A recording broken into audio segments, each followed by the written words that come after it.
పూరి గారి గురించి చెప్పాలంటే అసలు కమర్షియల్ సినిమా అంటే మనకు గుర్తొచ్చేది పూరి గారే. అండ్ కమర్షియల్ సినిమా అంటే it's not an easy thing అండి. నాకు ఎప్పుడు చెప్పాలనిపిస్తుంది. నేను సినిమా గ్యాప్స్ ఉన్నప్పుడు అబ్రాడ్ వెళ్తూ ఉంటాను. నాకు కుకింగ్ అంటే చాలా ఇష్టం. నాకు తెలిసిన వాళ్ళు, నాకు బాగా క్లోజ్గా ఉన్న వాళ్ళకి చాలామంది తెలుసు. సో అప్పుడు ఇటలీ అలాంటి ప్లేస్కి వెళ్ళినప్పుడు వాళ్ళు జనరల్ ఇండియన్ ఫుడ్ అంత ఇష్టపడరు. You can't taste the ingredients, you can't అంటే ఒక్కొక్క ఇంగ్రీడియంట్ టేస్ట్ చేయాలి, it's two spicy, too much masala అంటారు. వాళ్ళ దగ్గర అవునవును ఓకే ఓకే అనుకుంటూ ఉంటాం.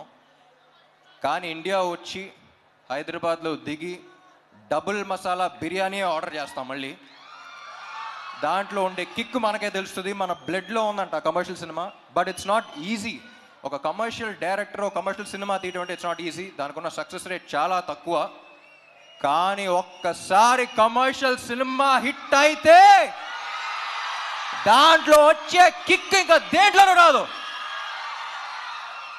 చూసారా, ఇది కమర్షియల్ సినిమాలో థియేటర్లో చేసుకునేది ఒక సెలబ్రేషన్. అది ఇస్మార్ట్ శంకర్ అప్పుడు చూసా. సో మళ్ళీ ఆ కిక్కు, ఆ రచ్చ మళ్ళీ ఉంటుందని ఎక్స్పెక్ట్ చేస్తున్నాయి సినిమాకి. సో అందరం చాలా ఇష్టపడి చేసాం ఆ సినిమా.